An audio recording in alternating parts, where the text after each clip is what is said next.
ಅಂತ YouTube channel study with ಪರಶುರಾಮ್ಗೆ ಸ್ವಾಗತವನ್ನು ಕೊಡ್ತೀನಿ. ಸೊ ನಿಮಗೆ 3 ಮತ್ತು 3 2025ಕ್ಕೆ ರಾಜ್ಯ ಮಟ್ಟದ SSLC ವಿಜ್ಞಾನ ವಿಷಯದಲ್ಲಿ ಪೂರ್ವ ಸಿದ್ಧತಾ ಪರೀಕ್ಷೆಗಳು ನಡೀತಾ ಇದ್ದಾವೆ.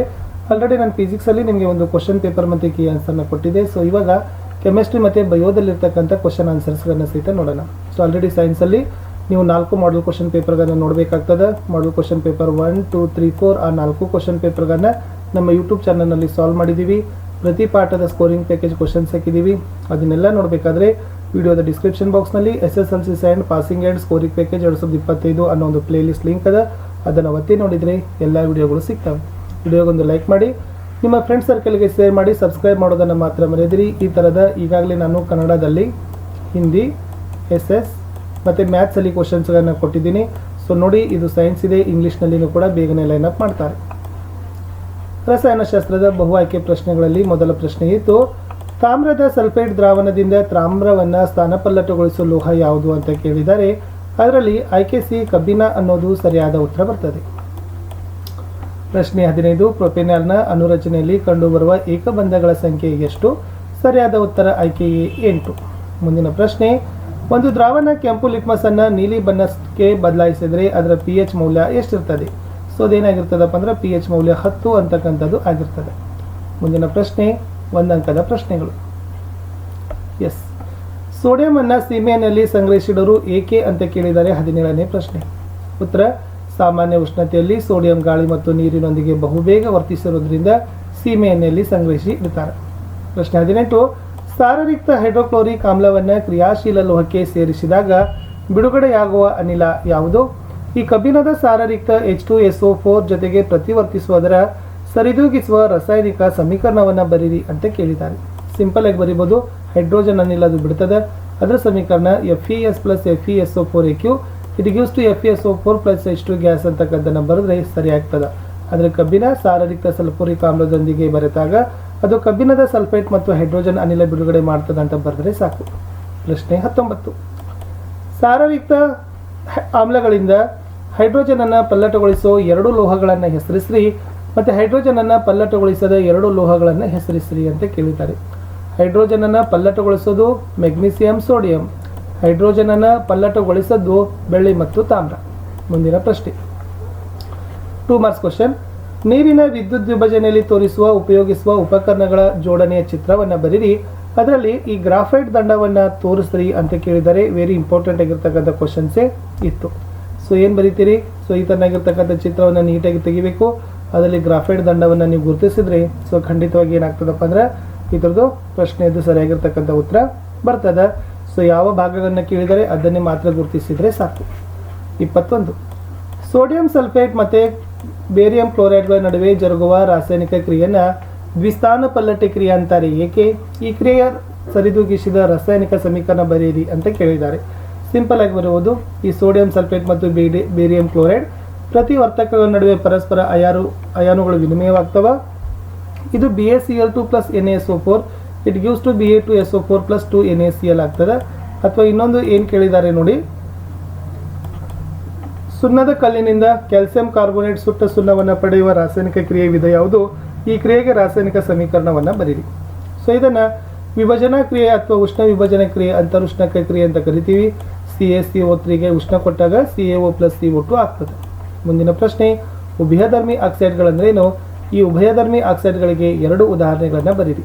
ಇಲ್ಲಿ ಕೆಲವು ಲೋಹದ ಆಕ್ಸೈಡ್ಗಳು ಆಮ್ಲೀಯ ಮತ್ತು ಪ್ರತಾಮ್ಲೀಯ ಗುಣ ಎರಡನ್ನೂ ಕೂಡ ಪ್ರದರ್ಶನ ಮಾಡ್ತವೆ. ಅವುಗಳಿಗೆ ಏನಂತ ಕರೀತಾರೆ? ಉಭಯಧರ್ಮಿ ಆಕ್ಸೈಡ್ಗಳು ಅಂತ ಕರೀತಾರೆ. ಅಂದ್ರೆ ಕೆಲವು ಲೋಹದ ಆಕ್ಸೈಡ್ಗಳು ಆಮ್ಲ ಮತ್ತು ಪ್ರತ್ಯಾಮ್ಲೀಯಗಳೆರಡೂ ಜೊತೆಗೆ ವರ್ತಿಸಿದಾಗ ನೀರು ಮತ್ತು ಲವಣವನ್ನು ಉಂಟು ಮಾಡ್ತವೆ. ಇದಕ್ಕೂ ಕೂಡ ನಾವು ಏನಂತಾರ? ಉಭಯಧರ್ಮಿ ಆಕ್ಸೈಡ್ ಅಂತ ಕರೀತಾರೆ. ನೆನಪಿಟ್ಕೋರಿ, ಸತ್ವಿನ ಆಕ್ಸೈಡ್ ಮತ್ತು ಅಲ್ಯೂಮಿನಿಯಂ ಆಕ್ಸೈಡ್ ಅಂತಕ್ಕಂಥದ್ದು ಇಂಪಾರ್ಟೆಂಟ್. 3 ಅಂಕದ ಪ್ರಶ್ನೆ, ಸಾರರಿಕ್ತ ಸಲ್ಫೂರಿಕ್ ಆಮ್ಲದೊಂದಿಗೆ ಸತುವಿನ ಚೂರುಗಳ ವರ್ತನೆ ಮತ್ತು ಉರಿಸುವಿಕೆ ಮೂಲಕ ಹೈಡ್ರೋಜನ್ ಅನಿಲದ ಪರೀಕ್ಷೆಯನ್ನು ತೋರಿಸೋ ಉಪಕರಣಗಳ ಜೋಡಣೆ ಚಿತ್ರ ಬರೀರಿ. ಸತುವಿನ ಚೂರುಗಳು ಮತ್ತು ಸಾಬೂನಿನ ದ್ರಾವಣವನ್ನು ಗುರುತಿಸಿರಿ. ಸೊ ಈ ಥರನಾಗಿರ್ತಕ್ಕಂಥ ನೀವೇನು ಮಾಡಬೇಕು? ಚಿತ್ರವನ್ನು ತೆಗೆದು ಅದರಲ್ಲಿ ಇದು ಸಾಬೂನಿನ ದ್ರಾವಣ, ಇದು ಸತ್ತುಗಳ ಚೂರು ಅಂತಕ್ಕಂಥದ್ದನ್ನು ಗುರುತಿಸಿದ್ರೆ ಸೊ ನಿಮಗೆ 3 ಅಂಕಗಳನ್ನು ಕೊಡ್ತಾರೆ. ಸೊ ನೀಟಾಗಿ ಡಯಾಗ್ರಾಮ್ಗಳನ್ನು ಬಿಡಿಸಿ ಭಾಗಗಳನ್ನು ಗುರುತಿಸಬೇಕು. ಪ್ರಶ್ನೆ 24, ತಟಸ್ಥೀಕರಣ ಕ್ರಿಯೆ ಅಂದ್ರೇನು? ಒಂದು ಉದಾಹರಣೆ ಕೊಡಿ ಅಂತ ಕೇಳಿದ್ದಾರೆ. ಇಲ್ಲಿ ಆಮ್ಲಗಳು ಮತ್ತು ಪ್ರತ್ಯಾಮ್ಲಗಳ ನಡುವಿನ ಕ್ರಿಯೆಯಿಂದ ಲವಣ ಮತ್ತು ನೀರು ಉಂಟಾಗುವುದನ್ನು ತಟಸ್ಥೀಕರಣ ಕ್ರಿಯೆ ಅಂತ ಕರಿತೀವಿ. ಪ್ರತ್ಯಾಮ್ಲ ಪ್ಲಸ್ ಆಮ್ಲ ಇಟ್ ಗಿವ್ಸ್ ಟು ಲವಣ ಪ್ಲಸ್ ನೀರು, NaOH plus HCl it gives to NaCl plus H2 ಅಂತ ಬರೀರಿ. ಮುಂದಿನ ಪ್ರಶ್ನೆ, CaSO4.12H2O ಅಣುಸೂತ್ರ ಹೊಂದಿರುವ ಸಂಯುಕ್ತದ ಸಾಮಾನ್ಯ ಹೆಸರೇನು ಅಂತ ಕೇಳಿದ್ರು. ಸೊ ಬಿಯಲ್ಲಿ ಅದನ್ನು ಕ್ಯಾಲ್ಸಿಯಂ ಸಲ್ಫೇಟ್ ಹೆಮಿ ಹೈಡ್ರೇಟ್ ಅಂತೀವಿ ಅಥವಾ ಪ್ಲಾಸ್ಟರ್ ಆಫ್ ಪ್ಯಾರಿಸ್ ಅಂತಲೂ ಕೂಡ ಕರಿತೀವಿ. ಮುಂದಿನ ಪ್ರಶ್ನೆ, ಅನುರೂಪ ಶ್ರೇಣಿ ಅಂದ್ರೇನು, ಒಂದು ಉದಾಹರಣೆಯೊಂದಿಗೆ ವಿವರಣೆ ಕೊಡಿ ಅಂತ ಕೇಳಿದ್ದಾರೆ. ನೋಡಿ, ಈ ಕಾರ್ಬನ್ ಪರಮಾಣುಗಳ ಜೊತೆಗೂಡಿ ಉದ್ದದಲ್ಲಿ ವ್ಯತ್ಯಾಸವುಳ್ಳ ಸರಪಳಿಗಳನ್ನು ಉಂಟು ಮಾಡುವುದನ್ನು ನಾವು ನೋಡಿದ್ದೀವಿ. ಇವು ಕವಲು ಸರಪಳಿಗಳಾಗಿರ್ಬೋದು ಅಥವಾ ಹೈಡ್ರೋಜನ್ ಪರಮಾಣು ಮತ್ತು ಪರಮಾಣುಗಳ ಕಾರ್ಬನ್ ಸರಪಳಿಯಲ್ಲಿರುವ ಪರಮಾಣುಗಳನ್ನು ನಾವು ಯಾವುದೇ ಒಂದು ಕ್ರಿಯಾಗುಂಪುಗಳಿಂದ ಸ್ಥಾನಪಲ್ಲಟಗೊಳಿಸ್ತೀವಿ. ಆಲ್ಕೋಹಾಲ್ನಂತೆ ಕ್ರಿಯಾಗುಂಪಿನ ಅಸ್ತಿತ್ವ ಕಾರ್ಬನ್ ಸರಪಳಿಯ ಉದ್ದ ಲೆಕ್ಕಿಸದೆ ಕಾರ್ಬನ್ ಸಂಯುಕ್ತದ ಗುಣಗಳನ್ನು ಪ್ರತಿನಿಧಿಸ್ತದೆ. ಇಲ್ಲಿ ಒಂದೇ ಒಂದು ಕ್ರಿಯಾಗುಂಪು ಕಾರ್ಬನ್ ಸರಪಳಿಯಲ್ಲಿನ ಹೈಡ್ರೋಜನನ್ನು ಸ್ಥಾನಪಲ್ಲಟಗೊಳಿಸುವ ಸಂಯುಕ್ತಗಳ ಸರಣಿಗೆ ಅನುರೂಪ ಸರಣಿ ಅಂತ ಕರಿತೀವಿ. ಇದು ಇಂಪಾರ್ಟೆಂಟ್ ಅದ, ಇಷ್ಟು ಬರೆದ್ರೂ ಕೂಡ ಸಾಕು. ಓಕೆನಾ. ಇದೇನಾಗ್ತದಪ್ಪ ಅಂತಂದ್ರೆ, ಯಾವುದೇ ಅನುರೂಪ ಶ್ರೇಣಿಯಲ್ಲಿ ಪರಮಾಣು ರಾಶಿ ಹೆಚ್ಚಿದಂತೆ ಭೌತ ಲಕ್ಷಣಗಳಲ್ಲಿ ಒಂದು ಕ್ರಮಬದ್ಧತೆ ಕಂಡು ಬರ್ತದೆ. ಇದಕ್ಕೆ ಕಾರಣ ಎಂದರೆ ಈ ಅನುರಾಶಿಯ ಹೆಚ್ಚಳದೊಂದಿಗೆ ಕರಗುವ ಮತ್ತು ಕುದಿಯುವ ಬಿಂದು ಹೆಚ್ಚಾಗಿರ್ತದೆ. ನಿರ್ದಿಷ್ಟ ದ್ರಾವಣದಲ್ಲಿ ವಿಲೀನತೆಯಂತ ಇತರೆ ಭೌತ ಗುಣಗಳು ಇದೇ ರೀತಿಯ ಕ್ರಮಬದ್ಧತೆಯನ್ನು ತೋರಿಸ್ತವೆ. ಆದರೆ ಕೇವಲ ಕ್ರಿಯಾಗುಂಪಿನಿಂದ ಮಾತ್ರ ನಿರ್ಧರಿಸಲ್ಪಡುವ ರಾಸಾಯನಿಕ ಗುಣಗಳು ಅನುರೂಪ ಶ್ರೇಣಿಗಳಲ್ಲಿ ಬದಲಾಗುವುದಿಲ್ಲ ಅಂತ ಬರೆದ್ರೆ ಸಾಕು. ನೆಕ್ಸ್ಟ್ ಕ್ವಶನ್, ಭೌತ ಮತ್ತು ರಾಸಾಯನಿಕ ಗುಣಗಳ ಆಧಾರದ ಮೇಲೆ ಎಥನಾಲ್ ಮತ್ತು ಎಥನೋಯಿಕ್ ಆಮ್ಲದ ವ್ಯತ್ಯಾಸ ಬರೀರಿ ಅಂತ ಕೇಳಿದ್ದಾರೆ. ಸೊ ಈ ಥರ ಎಥನಾಲ್ ಮತ್ತು ಎಥನೋಯಿಕ್ ಆಮ್ಲಗಳನ್ನು ಬರೀಬೇಕು. ನೋಡಿ, ಅನೇಕ ಕಾರ್ಬನ್ ಸಂಯುಕ್ತಗಳು ನಮಗೆ ಅಮೂಲ್ಯವಾಗಿವೆ, ಆದರೆ ಇಲ್ಲಿ ನಾವು ವಾಣಿಜ್ಯವಾಗಿ ಬಳಸ್ತಕ್ಕಂಥ ಪ್ರಮುಖ ಸಂಯುಕ್ತಗಳು ಎಥನಾಲ್ ಮತ್ತು ಎಥನೋಯಿಕ್ ಅಂತಕ್ಕದ್ದನ್ನು ನಾವು ಏನು ಮಾಡಬೇಕಾಗ್ತದೆ, ಬರಿಬೇಕಾಗ್ತದೆ. ಇದು ವೆರಿ ಇಂಪಾರ್ಟೆಂಟ್ ಆಗಿರ್ತಕ್ಕಂಥದ್ದೇ ಇತ್ತು. ಇನ್ನು ನೆಕ್ಸ್ಟ್ ಕ್ವಶನ್ ಕೇಳಿದ್ದಾರೆ ಸ್ನೇಹಿತರೆ, ಪರ್ಯಾಪ್ತ ಮತ್ತು ಅಪರ್ಯಾಪ್ತ ಕಾರ್ಬನ್ ಸಂಯುಕ್ತಗಳ ನಡುವಿನ ಎರಡು ವ್ಯತ್ಯಾಸಗಳನ್ನು ಕೇಳಿದರು. ವೆರಿ ಸಿಂಪಲ್ ಆಗಿ ಬರೀರಿ. ಪರ್ಯಾಪ್ತ ಕಾರ್ಬನ್ ಸಂಯುಕ್ತಗಳಲ್ಲಿ ಏಕಬಂಧ, ಅಪರ್ಯಾಪ್ತ ಕಾರ್ಬನ್ ಸಂಯುಕ್ತಗಳಲ್ಲಿ ದ್ವಿಬಂಧ ಮತ್ತು ತ್ರಿಬಂಧ. ಪರ್ಯಾಪ್ತ ಕಾರ್ಬನ್ ಸಂಯುಕ್ತಗಳು ಕಡಿಮೆ ಕ್ರಿಯಾಶೀಲ, ಅಪರ್ಯಾಪ್ತ ಕಾರ್ಬನ್ ಸಂಯುಕ್ತಗಳು ಹೈಡ್ರೋಕಾರ್ಬನ್ಗಳು ಹೆಚ್ಚು ಕ್ರಿಯಾಶೀಲ.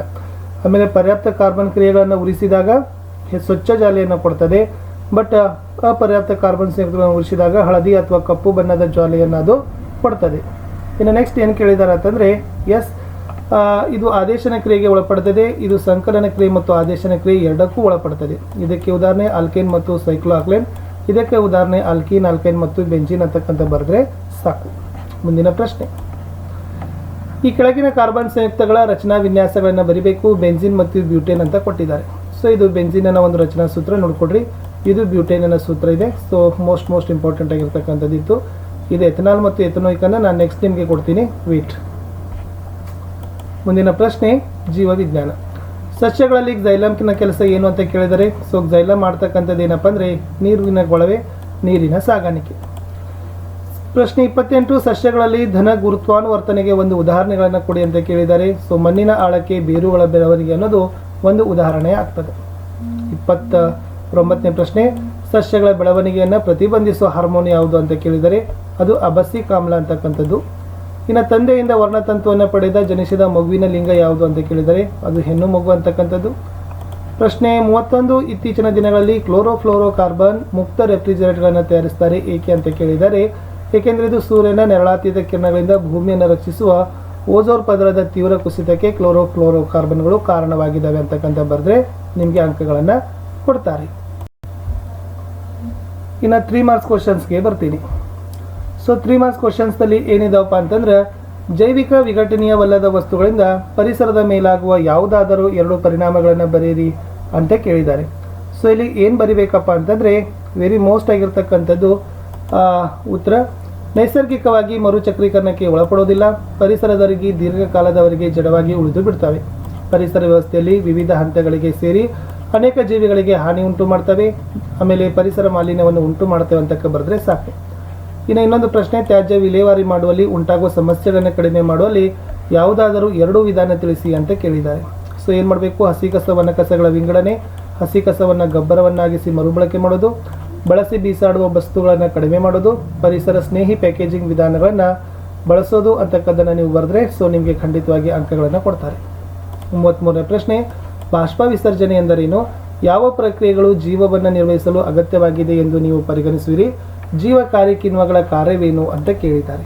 ನೋಡಿ, ವಾತಾವರಣಕ್ಕೆ ತೆರೆದ ಸಸ್ಯದ ಭಾಗಗಳಿಂದ ನೀರು ಆವಿಯಾಗುವ ಪ್ರಕ್ರಿಯೆ ಬಾಷ್ಪ ವಿಸರ್ಜನೆ. ಜೀವಕ್ರಿಯೆಗಳಾದ ಪೋಷಣೆ, ಉಸಿರಾಟ, ವಸ್ತುಗಳ ಸಾಗಾಣಿಕೆ, ವಿಸರ್ಜನೆ, ಪ್ರಚೇತನಗಳು ಜೀವವನ್ನು ನಿರ್ವಹಿಸಲು ಅಗತ್ಯವಾಗಿವೆ. ಇವು ಜಲವಿಭಜಕ ಕಿಣ್ವಗಳಾಗಿದ್ದು ಸಂಕೀರ್ಣ ಸಾವಯವ ಪದಾರ್ಥಗಳನ್ನು ಜಲವಿಭಜನೆಗೊಳಿಸಿ ಸರಳ ವಿಲೀನಗೊಳ್ಳಬಲ್ಲ, ಹೀರಿಕೊಳ್ಳ ಸಾಧ್ಯವಾಗಬಹುದಾದ ಪದಾರ್ಥಗಳಾಗಿ ಪರಿವರ್ತಿಸುತ್ತದೆ. ಮುಂದಿನ ಪ್ರಶ್ನೆ, ಎಸ್, ಮಾನವರಲ್ಲಿ ಇಮ್ಮಡಿ ರಕ್ತ ಪರಿಚಲನೆಯ ಹಂತಗಳನ್ನು ಕೇಳಿದರೆ 3 ಮಾರ್ಕ್ಸ್ ಕ್ವಶನ್. ಇದು ಆಕ್ಸಿಜನ್ ಸಮೃದ್ಧ ರಕ್ತವು ಶ್ವಾಸಕೋಶಗಳಿಂದ ಎಡ ಹೃತ್ಕರ್ಣಕ್ಕೆ ಬರ್ತದೆ. ಎಡ ಹೃತ್ಕರ್ಣ ಸಡಿಲಗೊಂಡು ಸಂಕುಚಿಸಿದಾಗ ಎಡ ಹೃತ್ಕುಕ್ಷಿಗಳಿಗೆ ರಕ್ತ ವರ್ಗಾವಣೆ ಆಗ್ತದೆ. ಎಡ ಹೃತ್ಕುಕ್ಷಿ ಸಂಕುಚಿಸಿದಾಗ ರಕ್ತ ದೇಹದೊಳಗೆ ಮಹಾ ಅಪಧಮನಿ ಮೂಲಕ ರಕ್ತ ಪಂಪು ಮಾಡ್ತದೆ. ಆಕ್ಸಿಜನ್ ರಹಿತ ರಕ್ತ ಬಲ ಹೃತ್ಕರ್ಣಕ್ಕೆ ಉಚ್ಚ ಅಪಿಧಮನಿ ಮತ್ತು ನೀಚ ಅಭಿಧಮನಿ ಮೂಲಕ ಬಲ ಹೃತ್ಕರ್ಣಕ್ಕೆ ಬರ್ತದೆ. ಇನ್ನು ಬಲ ಹೃತ್ಕರ್ಣ ಸಂಕುಚಿಸಿದಾಗ ರಕ್ತ ಬಲ ಹೃತ್ಕುಕ್ಷಿಗೆ ವರ್ಗಾವಣೆ ಆಗ್ತದೆ. ಬಲ ಹೃತ್ಕುಕ್ಷಿ ಸಂಕುಚಿಸಿದಾಗ ರಕ್ತ ಆಕ್ಸಿಜನ್ ಪೂರಿತಗೊಳ್ಳಲು ಶ್ವಾಸಕೋಶವನ್ನು ತಲುಪಿಸ್ತದೆ ಅಂತ ಬರೆದ್ರೆ ಸಾಕು. ಮುಂದಿನ ಪ್ರಶ್ನೆ, ಸಸ್ಯಗಳಲ್ಲಿ ದ್ಯುತಿ ಸಂಶ್ಲೇಷಣೆಯಲ್ಲಿ ಜರುಗುವ ಘಟನೆಗಳನ್ನು ತಿಳಿಸಿ. ಸಸ್ಯಗಳು ತ್ಯಾಜ್ಯ ಪದಾರ್ಥಗಳನ್ನು ಹೊರಹಾಕಲು ಬಳಸುವ ವಿಧಾನಗಳು ಯಾವುವು? Very important. ಕ್ಲೋರೋಫಿಲ್ನಿಂದ ಸೌರಶಕ್ತಿ ಹೀರುವಿಕೆ, ಬೆಳಕಿನ ಶಕ್ತಿ ರಾಸಾಯನಿಕ ಶಕ್ತಿಯಾಗಿ ಪರಿವರ್ತನೆ ಮತ್ತು ಹೈಡ್ರೋಜನ್ ಅಣುಗಳ ವಿಭಜನೆ, ಕಾರ್ಬನ್ ಡೈಆಕ್ಸೈಡ್ ಪಿಷ್ಟವಾಗಿ ಪರಿವರ್ತನೆ. ಇನ್ನು ಸಸ್ಯಗಳಲ್ಲಿ ಉಂಟಾಗುವ ತ್ಯಾಜ್ಯಗಳಲ್ಲಿ ಅಧಿಕ ನೀರನ್ನು ಬಾಷ್ಪ ವಿಸರ್ಜನೆ ಮೂಲಕ ಹೊರಹಾಕ್ತವೆ. ಆಕ್ಸಿಜನ್ ಕಾರ್ಬನ್ ಡೈಆಕ್ಸೈಡನ್ನು ಪತ್ರರಂಧ್ರಗಳ ಮೂಲಕ ಹೊರಹಾಕ್ತವೆ. ಪ್ರಸಾದ ಹಾನಿಗಳಲ್ಲಿ ತ್ಯಾಜ್ಯ ಮತ್ತು ಸಸ್ಯ ಜೀವಕೋಶಗಳು ಎಲೆ ಮತ್ತು ತೊಗಟೆ ಮೂಲಕ ಉದುರಿಸ್ತವೆ. ರಾಳ ಮತ್ತು ಅಂಟುಗಳು ಜೈಲಮ್ನಲ್ಲಿ ಸಂಗ್ರಹವಾಗ್ತವೆ. ಕೆಲವು ತ್ಯಾಜ್ಯಗಳನ್ನು ಮಣ್ಣಿನಲ್ಲಿ ವಿಸರ್ಜನೆ ಮಾಡ್ತದೆ ಅಂತ ಬರೆದ್ರೆ ಸಾಕು. ನೆಕ್ಸ್ಟ್ ಕ್ವಶನ್, ಸ್ತ್ರೀಯರಲ್ಲಿ ಫಲಿತಗೊಂಡ ಅಂಡವನ್ನು ಬರಮಾಡಿಕೊಳ್ಳಲು ಗರ್ಭಕೋಶ ಹೇಗೆ ಸಿದ್ಧವಾಗ್ತದೆ? ಒಂದು ವೇಳೆ ಅಂಡ ಫಲಿತಗೊಳ್ಳದಿದ್ದರೆ ಏನಾಗ್ತದೆ ವಿವರಿಸಿರಿ ಅಂತ ಕೇಳಿದ್ದಾರೆ. ಇಲ್ಲಿ ಗರ್ಭಕೋಶ ಫಲಿತ ಅಂಡವನ್ನು ಬರಮಾಡಿಕೊಳ್ಳಲು ಪ್ರತಿ ತಿಂಗಳು ತನ್ನನ್ನೇ ತಾನೇ ಸಜ್ಜುಗೊಳ್ತದೆ. ಒಂದು ವೇಳೆ ಅಂಡ ಫಲಿತಗೊಳ್ಳದಿದ್ದರೆ ಅದು 1 ದಿನದವರೆಗೆ ಬದುಕಿರುತ್ತದೆ.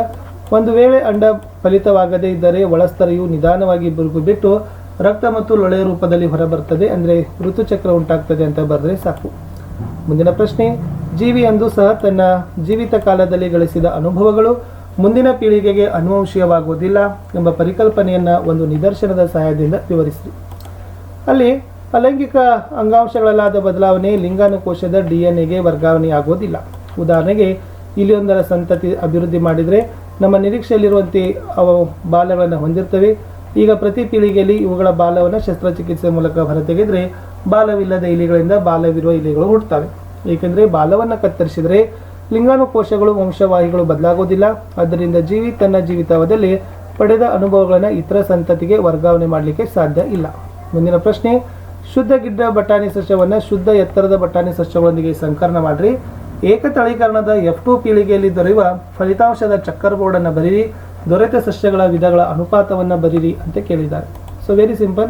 ಸೊ ಈ ಥರ F2 ಪೀಳಿಗೆ ಫಲಿತಾಂಶ ಲಿಂಗಾಣುಗಳು TT ಬರೀರಿ. ಪೀಳಿಗೆಯಲ್ಲಿ ದೊರೆತ ಸಸ್ಯಗಳ ಅನುಪಾತ ಶುದ್ಧ ಎತ್ತರ ಗಿಡ್ಡ TT 1 2 1 ಎತ್ತರ 3 ಅನುಪಾತ ಕುಬ್ಜ 1 ಅಂತಕ್ಕಂಥ ಬರೆದ್ರೆ ಸಾಕು. ನೆಕ್ಸ್ಟ್ ಕ್ವಶನ್, ಮಾನವನ ಮೆದುಳಿನ ರಚನೆ ಚಿತ್ರ ಬರೀರಿ. ಅನುಮಸ್ತಿಷ್ಕ ಮತ್ತು ಮಧ್ಯ ಮೆದುಳನ್ನು ಗುರುತಿಸಿ. ಸೊ ಇದು ಅನುಮಸ್ತಿಷ್ಕ, ಇದು ಮಧ್ಯ ಮೆದುಳು. ಸೊ ಇಷ್ಟು ಗುರುತಿಸಿದರೆ 3 ಮಾರ್ಕ್ಸ್ ಕೊಡ್ತಾರೆ. ಆರಾಮಾಗಿ ನೋಡ್ರಿ. ಮುಂದಿನ ಪ್ರಶ್ನೆ, ಒಂದು ಹೂವಿನ ನೀಳಛೇದದ ನೋಟದ ಚಿತ್ರ ಬರೆದು ಭಾಗ ಗುರುತಿಸಿ. ಸೊ ಇದು ಹೂವಿನ ನೀಳಛೇದದ ನೋಟದ ಚಿತ್ರ ಇದೆ. ಶಲಾಕೆ, ಶಲಾಕಾಗ್ರ, ಪರಾಗಕೋಶ, ಪರಾಗತಂತು, ಪುಷ್ಪದಳ, ಪುಷ್ಪಪತ್ರ, ಅಂಡಾಶಯಗಳನ್ನು ಗುರುತಿಸಬೇಕು. ನೆಕ್ಸ್ಟ್ ಕ್ವಶನ್, ಶುದ್ಧ ರಕ್ತ ಎಂದರೆ ಏನು? ಶುದ್ಧವಾಗಲು ಅದು ಎಲ್ಲಿಗೆ ಹೋಗಬೇಕು ಅಂತ ಕೇಳಿದ್ದಾರೆ. ಸೊ ಆಕ್ಸಿಜನ್ ಸಮೃದ್ಧವಾದ ರಕ್ತವೇ ಶುದ್ಧ ರಕ್ತ. ಶುದ್ಧ ರಕ್ತವಾಗಲು ಶ್ವಾಸಕೋಶಕ್ಕೆ ಹೋಗಬೇಕು. ಸೆಕೆಂಡ್ ಕ್ವಶನ್, ಮಾನವನ ಹೃದಯದ ನೀಳಛೇದದ ನೋಟದ ಚಿತ್ರವನ್ನು ಬರಲಿಕ್ಕೆ ಕೇಳಿದರೆ, ಭಾಗಗಳನ್ನು ಗುರುತಿಸಲಿಕ್ಕೆ ಕೇಳಿದರೆ. ಸೊ ಇದು ಮಾನವನ ಹೃದಯದ ನೀಳಛೇದದ ನೋಟ. ಚೆನ್ನಾಗಿ ಇದನ್ನು ಕೂಡ ಪ್ರಾಕ್ಟೀಸ್ ಮಾಡಿ ಭಾಗಗಳನ್ನು ಗುರುತಿಸಿ. ವಿಶೇಷವಾಗಿ ಸೆಪ್ಟಮ್ ಆಗಿರ್ಬೋದು, ಮಹಾಪಧಮನಿ, ಎಡ ಹೃತ್ಕುಕ್ಷಿ, ಬಲ ಹೃತ್ಕರ್ಣ ಇವುಗಳನ್ನೇ ರಿಪೀಟ್ ಆಗಿ ಕೇಳ್ತಾರೆ. ಇನ್ನು ಅದರಲ್ಲಿ ಮಹಾಪಧಮನಿ ಮತ್ತು ಆಮ್ಲಜನಕ ರಹಿತ ರಕ್ತವನ್ನು ಸ್ವೀಕರಿಸುವ ಹೃದಯದ ಕೋಣೆಗಳನ್ನು ಗುರುತಿಸಲಿಕ್ಕೆ ಕೇಳಿದರು. ಆಲ್ರೆಡಿ ಅದನ್ನು ತೋರಿಸಿದ್ದೀನಿ. ಇಷ್ಟಿತ್ತು ಈ ಕ್ವಶನ್ ಪೇಪರ್.